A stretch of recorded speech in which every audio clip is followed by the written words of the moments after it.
Hoje nós vamos discutir o estudo Discharge, publicado no New England de 2022.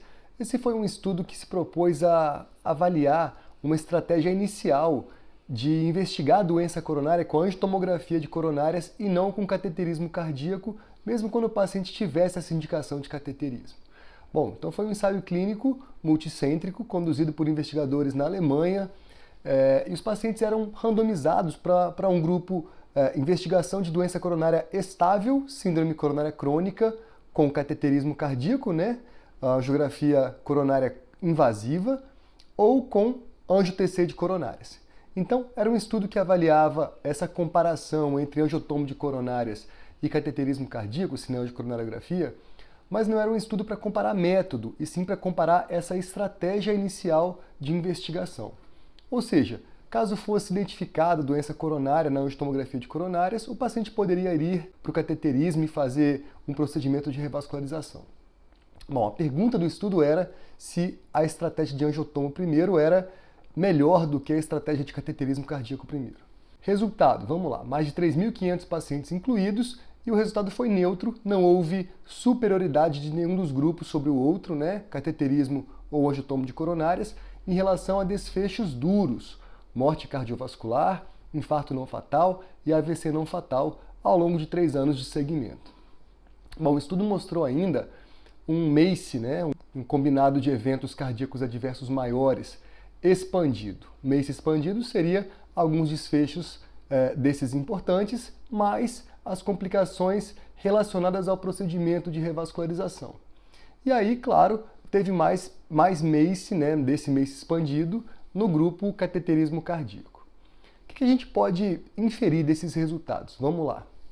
Na verdade, a gente sabe que a angiotomografia de coronárias é ótima para excluir doença coronária, então na população que deixa uma dúvida para a gente ainda, não é um alto risco cardiovascular, não é um alto risco e alta probabilidade pré-teste de doença coronária, mas persiste com sintomas anginosos, por exemplo, ela pode ser útil para descartar a doença coronária. Ela tem alto valor preditivo negativo. Então, talvez esses pacientes não precisassem realmente ser submetidos a um procedimento invasivo como a coronariografia. Bom, esses todos eram pacientes de risco intermediário. Mas o que a gente vê no estudo é que só 25% dos pacientes em ambos os grupos tinham doença coronária. E menos de 15% tinham critérios anatômicos de alto risco, aqueles pacientes que realmente se beneficiariam de um procedimento de revascularização. Já que nós temos grandes dados, temos grandes evidências muito robustas de que revascularizar sistematicamente o paciente com síndrome coronária crônica, sem critérios de alto risco, lesão de tronco de coronária esquerda, doença multiarterial com disfunção sistólica do VE, evento coronariano agudo, síndrome coronária aguda recente, a gente não vai ter nenhum benefício em relação a desfecho duro, somente benefícios em relação a aumento de qualidade de vida e redução de sintomas anginosos. Tá?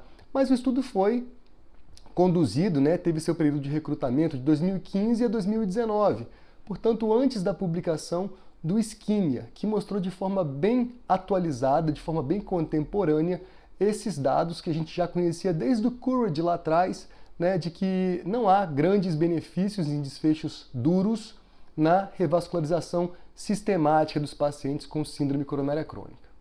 Então, o que esse estudo mostrou foi realmente que não tem diferença você investigar esses pacientes de risco intermediário, com um método ou com outro, mas talvez essa ausência de benefício, essa ausência de diferença entre os grupos tenha sido porque a arma revascularização foi usada, na verdade, em uma grande gama de pacientes que não teriam realmente benefício. Então a questão não é revascularizar sempre pode trazer benefício, mas sim quem realmente precisa ser revascularizado, isso pode fazer a diferença. Então talvez esses pacientes eram pacientes de risco não tão alto assim, risco intermediário, só que há um grande leque de possibilidade de risco dentro dessa mesma estratificação de risco, risco intermediário, e provavelmente esses pacientes estavam um pouco mais para baixo risco do que para alto risco dentro dos intermediários. Por isso, a ausência de benefício nessa revascularização. Bom, é isso, eu acho que o estudo não tem esse poder todo para mudar as diretrizes atuais, as quais indicam a angio-TC de coronárias quando a gente tem dúvida, um paciente de risco intermediário, o paciente persiste com sintomas anginosos, e ele não tem um risco tão alto assim, eu quero excluir doença coronária. Eu acho que ainda os entusiastas da angiotomo de coronárias ainda vão produzir outros trials para realmente tentar expandir a indicação para outros nichos de pacientes na síndrome coronária crônica. Mas acho que é inevitável o crescimento do método e a tecnologia vai avançar a ponto de realmente melhorar a visualização das artérias coronárias por esse método não invasivo. Acho que o futuro é por esse caminho mesmo. Um abraço para todos, até a próxima, fica com a gente com a CardioHelps.